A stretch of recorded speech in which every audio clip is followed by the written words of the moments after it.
YouTube channel यार campus पे स्वागत है। दोस्तों अभी जो यूपीएससी पेट का सेकेंड शिफ्ट का एग्ज़ाम होगा 15 तारीख को, उसका मैं 100% आंसर की लाया हूँ। आप लोग अपना आंसर की मिला लीजिए और क्वेश्चन देख लीजिए। इसी के बेस पे 16 तारीख को पेपर आने वाला है। ठीक है, मैं पूरा 100% आंसर लाया हूँ। ठीक है, आंसर की लाया। आइए हम स्टार्ट करते हैं अपने क्वेश्चन से। जैसे हमारा पहला वाला क्वेश्चन कहता है प्रकाश वर्ष क्या है, किसका माप करता है प्रकाश वर्ष। मैंने कितनी बार बताया आप लोगों को, तुम्हारा ये प्रकाश पर दूरी की मापन करता है। तो हमारा आंसर हो जाएगा बी, तार की दूरी। ठीक है, सभी अम्लों में समान तत्व क्या है, जो ये the element common to all acids, सभी एसिड्स में जो समान एलिमेंट होते हैं कौन से होते हैं, हाइड्रोजन होता है। ठीक, हाइड्रोजन होता है। नॉन स्टिक खाना पकाने के बर्तन में मतलब कौन सा एलिमेंट लेपित होता है, तो ये हमारा होता है टेफ्लॉन। ठीक है, खाना पकाने नॉन स्टिक खाना पकाने के बर्तन टेफ्लॉन से लेपित होते हैं। ठीक, अनुच्छेद 245 के अनुसार संसद कार्य करता है।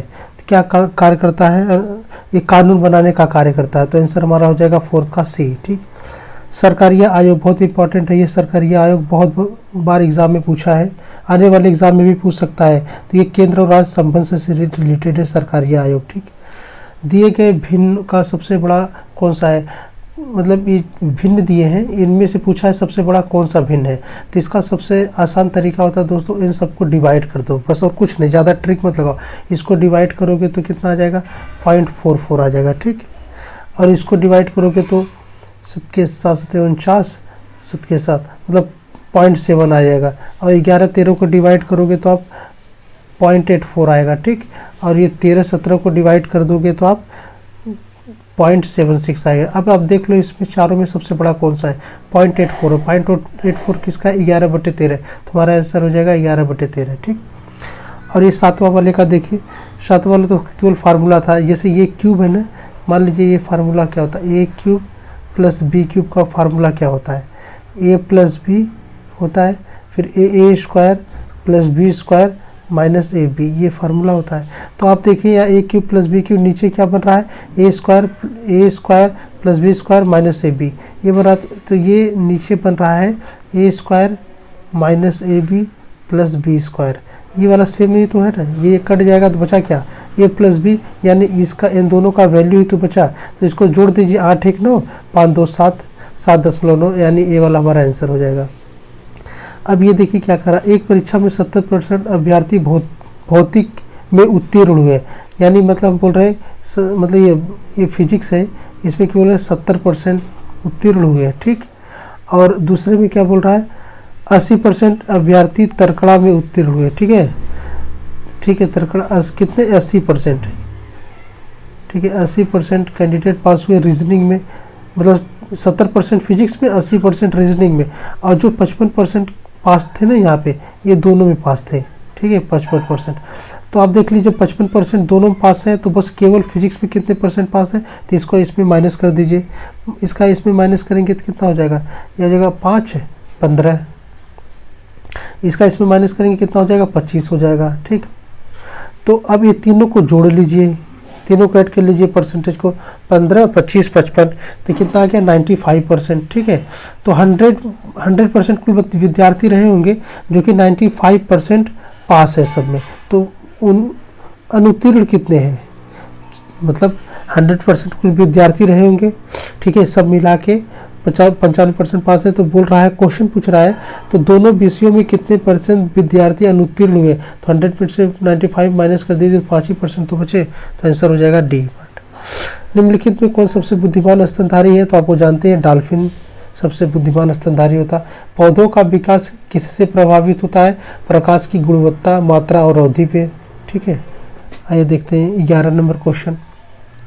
ये औसत पूछ रहा है, इन सब का एवरेज पूछ रहा था। एवरेज क्या होता है, जितने भी होते हैं उस सबको डिवाइड कर ऐड करके जितने भी नंबर है उस सबको डिवाइड कर दीजिए। इन सबको ऐड करिए, कितने नंबर है, 1 2 3 4 5, 5 से डिवाइड कर दीजिए, तो हमारा आंसर क्या आ जाएगा, 140। ठीक, अब ये 12 वाला देखिए, पहले तो मैं इसका आपको आंसर बता दूँ, ये हो जाएगा डी। देखिए ये ऑप्शन से भी चेक कर सकते हैं, पहले इसका स्क्वायर करिए, 5 का स्क्वायर करेंगे तो कितना आ जाएगा, 25। तो जैसे ये देखिए, पहले यहाँ पे √5 है ना, √5 - 2, इसका स्क्वायर करिए √5 का तो 5 हो जाएगा, 2 का क्या हो जाएगा 4 हो जाएगा, 5 - 4 = 1 आ गया, ठीक, =1 आ गया। और हमारा वो ऑप्शन देखिए यहाँ पे 9 - 4 √5 है, तो 9 का स्क्वायर करिए, 9 9 81, 4 का स्क्वायर करेंगे 4 चौक 16 और 5 तो रहेगा 5, √5 का स्क्वायर करेंगे तो √5 आएगा, 16 × 5 = 80, 81 - 80 = 1। सेटिस्फाई हो रहा है ना दोनों, तुम्हारा आंसर हो जाएगा 5/2। ईश्वर में विश्वास रखने वाले को हम क्या बोलते हैं, आस्तिक बोलते हैं, जो विश्वास नहीं रखता उसको नास्तिक बोलते हैं। अस्थावर का विलोम होता है जंगम होता है। बिल्ली को पहले ही दिन मारना चाहिए, उसका अर्थ, इसका मुहावरा क्या है, इसका मुहावरा है भय के समान शुरू में ही कर देना, ठीक है, भय का शमन शुरू में ही कर देना चाहिए, भय का शमन शुरू में कर देना चाहिए। स्वल्प का क्या होगा, बस सुधन अल्प हो जाएगा, इसका सुध अल्प हो जाएगा। इति इति इति का पहले इति का तो होता है समाप्ति, इसका मतलब समाप्ति होता है। अब दूसरे वाले को तो देख लीजिए विघ्न होगा, तो डी वाला हमारा आंसर हो जाएगा, ठीक। अब इस पैसेज आता है इंग्लिश में, इसमें एक पैसेज पढ़िए, पैसेज से बहुत आसानी से होता है, क्वेश्चन हो जाता है। तो हमारा जो according to the passage is Valentine's Day officially a holiday, तो अब इसका आंसर था नो, ठीक है। 19 वाला according to the passage what do school childrens gift their teachers, इसका हो जाए thank you card. Give one word substitution for the following, एक वन वर्ड सब्स्टिट्यूशन भी पूछ रहा है, one who is indifference to pleasure और pain, तो इसका आंसर हो जाएगा आप स्टोइक, ठीक। चूज द करेक्ट सिनोनिम्स पूछा है, टेम का क्या होता है, टेम का डोसाइल होता है, ठीक है, दूषित कर देना, ठीक है। Choose the correct antonyms of rapid, rapid का होता है टैर्डी, ठीक है, डी वाला आंसर।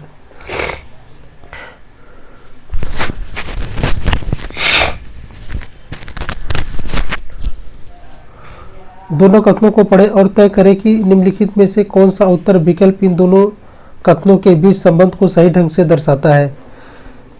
तो अब यहाँ पहले एक कथन और कारण पूछा है, कौन सा कथन है कारण है। तो आप देखेंगे लैपटॉप निर्माण कंपनी ने हाल ही में लैपटॉप की कीमतों में वृद्धि की है, ठीक है, सरकार ने हाल ही में लैपटॉप पर शुल्क बढ़ाया है। तो बताइए इसका आंसर क्या होगा कथन कारण का। तो इसका हमारा हो जाएगा कथन 2 कारण है, जो कथन 2 है कारण क्यों, सरकार ने हाल ही में लैपटॉप पर शुल्क बढ़ाया, और कथन इसका प्रभाव, कथन 1 इसका प्रभाव, जब बढ़ा दिया सरकार ने हाल ही में लैपटॉप पर शुल्क बढ़ाया तो लैपटॉप निर्माण कंपनियों ने हाल ही में लैपटॉप की कीमतों में वृद्धि की। पहले सरकार ने बढ़ा दिया है लैपटॉप पर शुल्क, तो उन्होंने जो कंपनियां होंगी क्या करेंगी, उसके अपने प्राइस में इंक्रीजमेंट कर देंगी। तो कारण हमारा सेकेंड वाला हुआ और हमारा मतलब इसका प्रभाव फर्स्ट वाला, तो आंसर सी हो जाएगा। एक तस्वीर की ओर इशारा करते हुए ए ने अपने दोस्त बी से कहा, वह मेरी माँ के पिता की इकलौती बेटी है।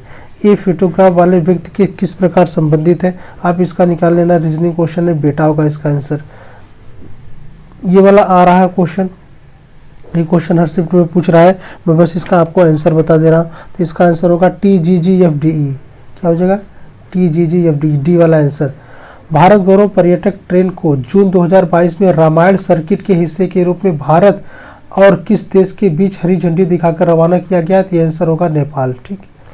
भारत ने दोनों देशों के बीच मजबूत और दीर्घकालिक साझेदारी के निर्माण के लिए चल रहे प्रयासों के तहत निम्नलिखित में से किस देश को 75 एम्बुलेंस और 17 स्कूल बसें उपहार में दी हैं। तो बताइए इसका आंसर क्या होगा। तो इसका आंसर हो जाएगा नेपाल। निम्नलिखित प्रश्न में दिए गए विकल्पों में से असंगत का चयन कीजिए। अब आप देखेंगे जितने ये भी है ना, कोई डिवाइड किसी से नहीं होगा, लेकिन 301 आप देखेंगे 7 से डिवाइड हो जाएगा, 7 चौक 28, 7 त्रिक 21, ठीक है, 7 से डिवाइड होगा क्या 301। 1 जनवरी 2006 को रविवार था, 1 जनवरी 2010 को सप्ताह का कौन सा दिन है। सेम डिक्टो वही क्वेश्चन रिपीट हो गया है जो फर्स्ट शिफ्ट में आया था, इसका आंसर हो जाएगा शुक्रवार, ठीक है। आगे देखते हैं, निम्नलिखित में से किस भारतीय राज्य ने नारी को नमन नाम से एक नई योजना स्टार्ट की है। बताइए नारी को नमन, ये स्टार्ट किया हिमाचल प्रदेश ने, किसने स्टार्ट किया, ये हिमाचल प्रदेश ने। निम्नलिखित में से किस राज्य सरकार ने 5,000 रुपये की काशी यात्रा सब्सिडी योजना शुरू की है, कर्नाटक ने। जून 2022 में भारत ने निम्नलिखित में से किस देश के साथ कॉमनवेल्थ डिप्लोमेटिक एकेडमी प्रोग्राम की घोषणा की है। बताइए दोस्तों किसके साथ किया है इसने, यूके के साथ, यूनाइटेड किंगडम के साथ। किस कंपनी ने IAF के हेलीकॉप्टर के लिए ADS की आपूर्ति हेतु एक बेलारूसी कंपनी और उसकी सहायक कंपनी के साथ एक समझौता ज्ञापन पर हस्ताक्षर किया है? ये हमारा हिंदुस्तान एरोनॉटिक्स लिमिटेड, ठीक है, हिंदुस्तान एरोनॉटिक्स लिमिटेड। निम्नलिखित में से कौन सी सरकार सिंगल एंट्री मल्टीपल एग्जिट के विचार पर एक एजुकेशन टाउनशिप बनाने की योजना बना रही है? तो ये उत्तर प्रदेश, ठीक है, उत्तर प्रदेश सरकार। प्रधानमंत्री नरेंद्र मोदी ने निम्नलिखित में से किस जिले में डॉक्टर संपूर्णानंद स्पोर्ट्स स्टेडियम में एक कार्यक्रम 1800 करोड़ रुपए की योजनाओं का उद्घाटन और शिलान्यास किया है? एक ये है वाराणसी में, ठीक, इनका संसदीय क्षेत्र है। किस संस्था ने India's booming gig and platform economic शीर्षक से एक रिपोर्ट जारी की है? ये नीति आयोग ने जारी की है। निम्नलिखित में से पोलैंड की राष्ट्रीय मुद्रा क्या है? ज्लॉटी, क्या है? ज्लॉटी, आंसर सी। कौन सा भारत का सबसे छोटा केंद्र शासित है? लक्षद्वीप, ठीक। छात्र पारिस्थितिकी के लिए एक नया डिजिटल प्लेटफॉर्म कैंपस पावर किस बैंक द्वारा लॉन्च किया गया है? किसके द्वारा लॉन्च किया गया है कैंपस पावर? बताइए दोस्तों, कैंपस पावर किसके लिए लॉन्च किया गया है? ICICI बैंक, किसके द्वारा? ICICI बैंक द्वारा। भारत के कितने राज्य बांग्लादेश के साथ सीमा साझा करते हैं? ये 5 देशों के साथ सीमा साझा करते हैं, ठीक है, 5 राज्यों के साथ। वास्को डी गामा का मकबरा कहाँ पे था? सीधी सी बात है, केरल में आया था, तो कोच्चि वहीं पे केरल में इसका मकबरा होगा, सी वाला आंसर। उत्तर प्रदेश का एक लोकप्रिय शास्त्रीय नृत्य क्या? शास्त्रीय नृत्य मैंने बहुत अच्छे ढंग से पढ़ाया, अगर आप लोग नहीं जानते हो तो तुम्हारे चैनल पे जाके शास्त्रीय नृत्य देख लीजिएगा, बहुत ट्रिक से पढ़ाया हो। अब देखिए, दो में बहुत कन्फ्यूजन होता है, कथकली और कथक। अब यहाँ पे ली लगा है ना, तो ली से हो जाएगा केरल, ल, केरल में ल आ रहा है तो कथकली में भी ल आ रहा है, तो जो कथकली है केरल का हो जाएगा, कथक हमारा उत्तर प्रदेश का हो जाएगा, तो हमारा आंसर डी आंसर। निम्नलिखित में से किसके पास लोकसभा सत्र को स्थगित करने की शक्ति होती है? तो भारत के राष्ट्रपति के पास होती है। अंतर्राष्ट्रीय अहिंसा दिवस महात्मा गांधी 2 अक्टूबर, ठीक। ग्लोबल वार्मिंग अपेक्षित परिणाम है किसका? फसल पर्यटन में परिवर्तन, तटीय रेखा में परिवर्तन, समुद्र के स्तर में वृद्धि, ये सभी ग्लोबल वार्मिंग के इफेक्ट में देखा जाता है, ठीक है, आंसर हो जाएगा ए। थॉमस कप हमारा बैडमिंटन से रिलेटेड है, ठीक है। प्रसिद्ध पुस्तक विंग्स ऑफ फायर आपको पता है, डॉक्टर अब्दुल कलाम की है। अब ये दिया है कि पैसेज दिया है हिंदी का, उसको पढ़ के आप लोग इसका आंसर बताएंगे, बस हमें आंसर बता दे रहे हैं, आप लोग देख लीजिएगा इसका। 48 को जाएगा, आजकल पढ़े लिखे नवयुवक विदेश क्यों जाते हैं? सर्वाधिक सबल तर्क कौन सा गलत है? तो ये हो जाएगा माँ बाप का सपना पूरा करने, सुख चैन की जिंदगी बसर करने तथा समाज में प्रतिष्ठा बनाने के लिए, आंसर हो जाएगा हमारा डी पार्ट। तो आगे वाला है 49, बच्चों की शिकायत है कि माँ बाप पत्नी और बच्चों के साथ एकजुट नहीं रहते हैं और अपनी पुराने ज़माने की चीज़ों को यहाँ थोपना चाहते हैं, इसके लिए कौन दोषी है? तो दोनों पीढ़ियों के अंतराल, ये आंसर हो जाएगा हमारा क्या? दोनों पीढ़ियों के अंतराल, आंसर नंबर बी। इस प्रकार के व्यवहार से वे हमारे साथ कैसे रह पाएंगे? यहाँ ऐसे कौन सा व्यवहार की और संकेत है जिसे उनकी संतान उन्हें अपने साथ नहीं रख पाती है? तो इसका आंसर हो जाएगा हमारा बच्चों के परिवार के सदस्य पत्नी और उनके बच्चे में रहन सहन, खान पान, पहनावे और चाल चलन पर एतराज और कटाक्ष करते रहेंगे, तो हमारा आंसर हो जाएगा बी पार्ट। विदेश में जा बसे बच्चों के व्यवहार परिवर्तन के लिए कौन दोषी है? ठीक है, तो इसका आंसर हमारा 51 को जाएगा अधूरे संस्कार, ठीक। विदेश में जा बसे बच्चों के माँ बाप अपने द्वारा भोगे जाने वाले कष्टों और दुश्चिंताओं की चर्चा किसी से क्यों नहीं किया करते?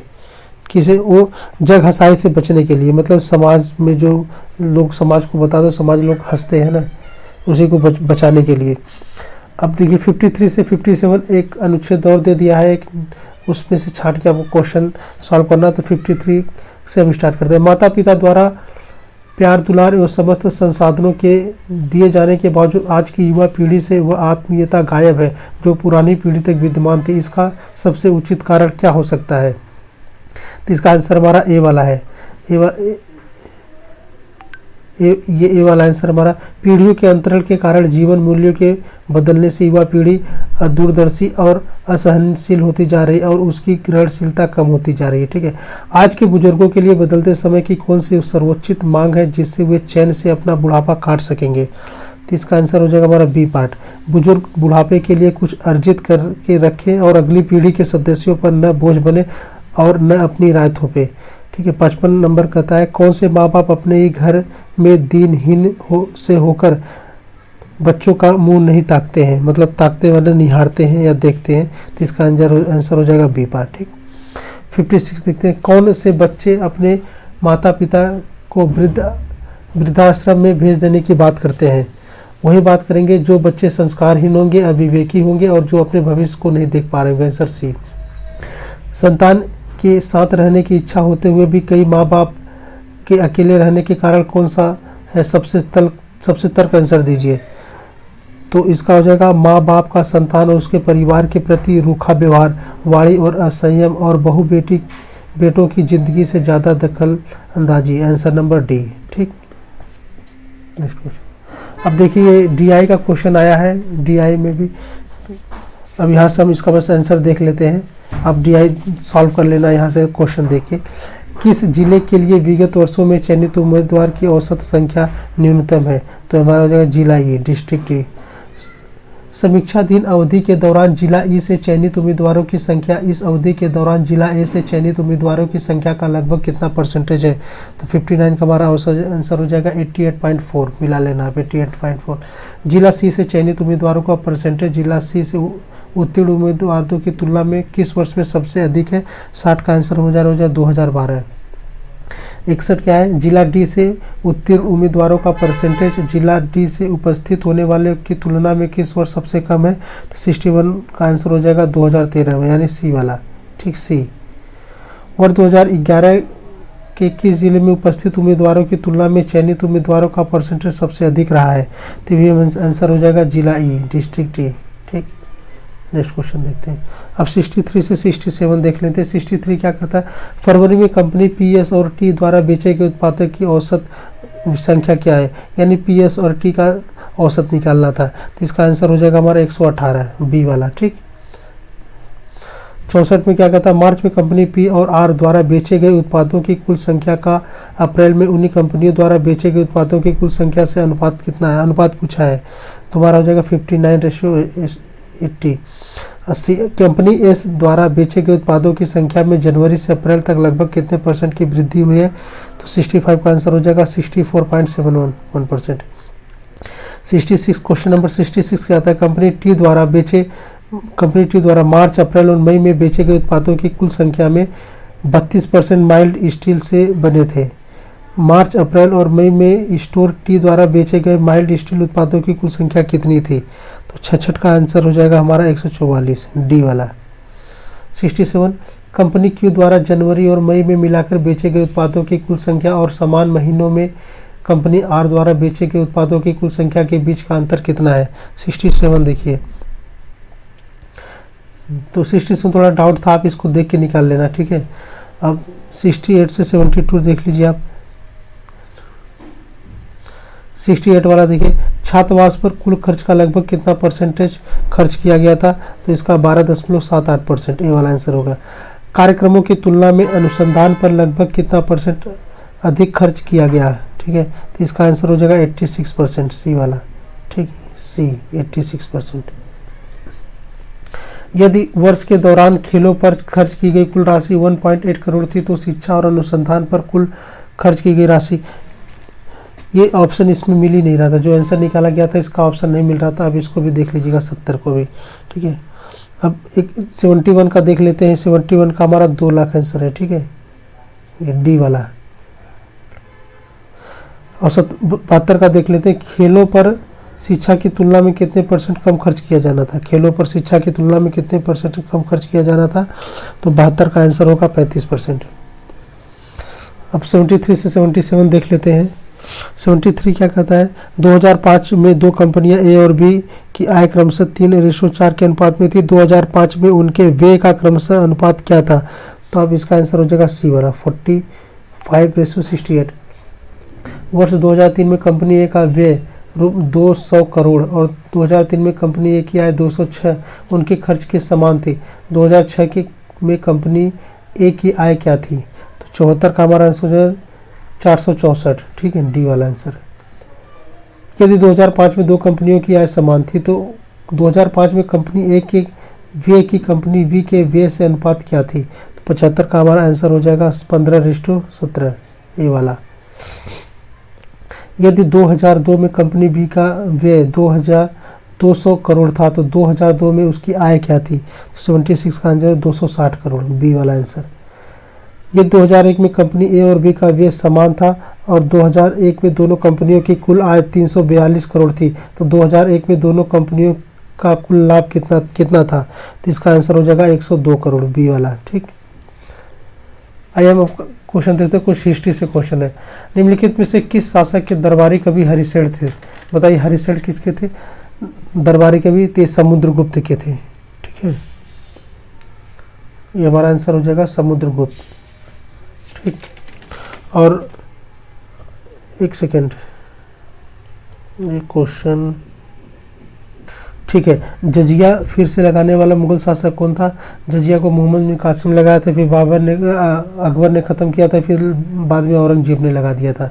निम्नलिखित में से किसे अंग्रेजों द्वारा शुरू किया गया सबसे महत्वपूर्ण योगदान में से एक माना जाता? तो सबसे इम्पोर्टेंट है रेलवे। रेलवे से ही अपना एक्सपोर्ट इम्पोर्ट का काम स्टार्ट किया था रेलवे। पंचतंत्र की कथा किसके द्वारा? विष्णु शर्मा द्वारा लिखी गई है पंचतंत्र। गौतम बुद्ध ने सारनाथ में अपना पहला उपदेश दिया था, उसको बोलते हैं धर्म चक्र परिवर्तन मुद्रा में। ठीक है, निम्नलिखित में से कौन सा 1857 के विद्रोह का परिणाम था? तो ईस्ट इंडिया कंपनी की शक्तियों को ब्रिटिश क्राउन में हस्तांतरित कर देना। ठीक है, यही हमारा आंसर है। 1930 में महात्मा गांधी द्वारा सविनय अवज्ञा आंदोलन शुरू करने का क्या कारण था? इसका शुरू करने का कारण यही था, ब्रिटिश शासन को बुराइयों को दूर करने के लिए 11 सूत्री, इसी में था 11 सूत्री कार्यक्रम वाले एक पत्र के माध्यम से वायसराय को बताना। आंसर हो जाएगा हमारा डी वाला। भारत को ब्रिटिश नियंत्रण से मुक्त करने के लिए भारतीय राष्ट्रीय सेना आईएनए का गठन किसने किया था? आईएनए का गठन दो लोग ने किया था मिलकर, मोहन सिंह और सुभाष चंद्र बोस ने। जो हमारा, लेकिन उसमें प्रोबेबिलिटी सबसे ज़्यादा मोहन सिंह की थी। तो अगर हमारा दोनों ऑप्शन आता है तो हम किसको प्रोबेबिलिटी देंगे? मोहन सिंह को देंगे। तो इसका आंसर हो जाएगा हमारा सी पार्ट, क्या हो जाएगा? मोहन सिंह। ठीक, निम्नलिखित में से कौन पृथ्वी का सबसे बड़ा अंतःस्थलीय जल निकाय है? तो कैस्पियन सागर। ठीक, निम्नलिखित में से कौन स्वतंत्र भारत का पहला भारतीय गवर्नर जनरल? कितनी बार मैंने आप लोग को बताया, सी राजगोपालाचारी। ठीक, सी वाला आंसर हो जाएगा। निम्नलिखित में से किस अधिनियम द्वारा बर्मा को भारत से अलग कर दिया गया था? सुबह भी इससे आया था क्वेश्चन, भारत सरकार अधिनियम 1935 के द्वारा। ठीक, प्रति 1000 लोगों पर जीवित जन्मों की वार्षिक संख्या को किस नाम से जाना जाता है? एक क्रूड अवशोषित, क्रूड बर्थ रेट। ठीक है, आंसर नंबर बी। सागौन के जंगल भारत के निम्नलिखित में से किस राज्य में पाए जाते हैं? सबसे ज़्यादा जंगल कहाँ पाया जाता है? मध्य प्रदेश में। तो वहीं पे भी ये सागौन के जंगल पाए जाते हैं, डी वाला आंसर। सामान्य वर्षा में अचानक वृद्धि हो जाती है और कई दिनों तक लगातार जारी रहती है, इसे हम लोग क्या बोलते हैं? प्रस्फोट बोलते हैं, यानी फटना बोलते हैं, बर्स्ट बोलते हैं। Answer number C. GMT Greenwich mean time, हमारा जीएमटी 82.5 डिग्री नैनी से गुजरता है और जीएमटी से हमारा 5.5 घंटा आगे है। ये सुबह भी इससे क्वेश्चन पूछा था, तो इसका फुल फॉर्म यहाँ पूछ लिया था, ग्रीनविच मीन टाइम। ठीक, आंसर नंबर डी। मैंने सुबह वाला जो हमारा देखा होगा तो उसमें मैंने बताया था, जीएमटी का फुल फॉर्म बताया था, और इसमें देखो जीएमटी का फुल फॉर्म डिक्टो पूछ लिया गया है। निम्नलिखित में से किस राज्य को हरित क्रांति के लिए भारत में प्रारंभ स्थल के रूप में जाना जाता है? हरित क्रांति स्टार्टिंग में सबसे पहले कहाँ आए थे? पंजाब में ही आए थे। इससे भी सुबह क्वेश्चन पूछा था एक। 1969 में कितनी प्रमुख निजी बैंकों का राष्ट्रीयकरण हुआ था? आप लोग जानते हैं 14 बैंकों का राष्ट्रीयकरण हुआ था। 1951 के आर्थिक सुधारों के बाद किस उद्योग विशेष रूप से सार्वजनिक क्षेत्र के लिए आरक्षित थे? तो ये परमाणु ऊर्जा उत्पादन। आंसर नंबर डी हो जाएगा। योजना आयोग के अंतिम उपाध्यक्ष कौन थे? श्री मोंटेग सिंह अहलूवालिया। ठीक, निम्नलिखित में से कौन सा क्षेत्र भारत का सबसे बड़ा नियोक्ता है? प्राथमिक में क्या आता है? कृषि क्षेत्र आता है। ठीक है, 98 निम्नलिखित में से कौन से मौलिक कर्तव्य हैं? तो भारत की संप्रभुता, अखंडता और एकता की रक्षा करना, वैज्ञानिक दृष्टिकोण और मानवतावाद विकसित करना, सार्वजनिक संपत्ति की सुरक्षा करना, ये सभी हैं। ठीक, निम्नलिखित में से कौन सा अनुच्छेद अल्पसंख्यक के हित के रक्षण करता है?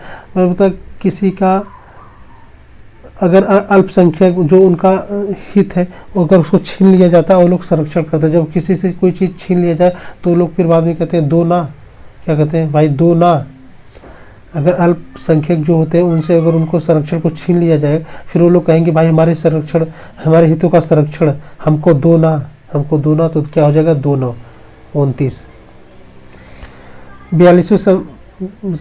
42वें संशोधन के माध्यम से संविधान में कौन सा नया डीएसपी जोड़ा गया था? तो बताइए कौन सा जोड़ा गया था? आय, स्थिति, सुविधा और अवसर में असमानता को कम करने की राज्य की आवश्यकता है, आंसर नंबर बी। तो दोस्तों हमारा ये रहा पूरा 100 क्वेश्चन, जो कि मैंने आपको 100% सोल्यूशन दिया है। अगर आपको अच्छा हमारा लगा हो ये सोल्यूशन, तो आप प्लीज़ हमारे चैनल को लाइक एंड सब्सक्राइब करिए। धन्यवाद।